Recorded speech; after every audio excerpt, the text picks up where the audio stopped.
আসসালামু আলাইকুম ওয়া রাহমাতুল্লাহি ওয়া বারাকাতুহু। আলহামদুলিল্লাহ, ইন্নাল হামদালিল্লাহি ওয়াহদা ওয়াসসালাতু ওয়াসসালামু আলা মান লা নাবিয়্যা বা'দা, আম্মা বা'দ। প্রিয় বন্ধুগণ, আজকে এমন একটি কবিরা গুনাহ সম্পর্কে আপনাদেরকে অবগত করব। অনেকে হয়তো এই কবিরা গুনাহ সম্পর্কে আগে থেকে অবগত নেই।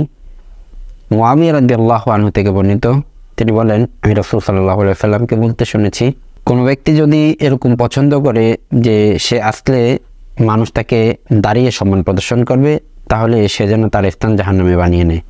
হাদিসটি রয়েছে সুনানে আবু দাউদের 5229 নম্বর হাদিস। সম্মানিত উপস্থিতি, এই হাদিস থেকে আমরা যেটা বুঝতে পারলাম, যখনই কোনো সম্মানিত ব্যক্তি আসে তাহলে তাকে দাঁড়িয়ে সম্মান প্রদর্শন করা যাবে না এবং এটা হারাম কাজ, কবিরা গুনাহ। তা আমাদের সমাজে কি প্রচলিত রয়েছে, যখন শিক্ষকরা ক্লাসে আসে এবং বস যখন অফিসে আসে, তখন তার কর্মচারীরা দাঁড়িয়ে সম্মান প্রদর্শন করে এবং ছাত্ররা শিক্ষকদেরকে দাঁড়িয়ে সম্মান প্রদর্শন করে, এবং নেতারা যখন স্টেজে চলে আসে তখন তার কর্মীরা তাকে দাঁড়িয়ে সম্মান প্রদর্শন করে। এতে করে কেউ যদি এটা পছন্দ করে তাহলে সে যেন তার স্থান জাহান্নামে বানিয়ে নেয়, এবং এটা একটি হারাম গর্হিত কাজ এবং এটা একটি কবিরা গুনাহ।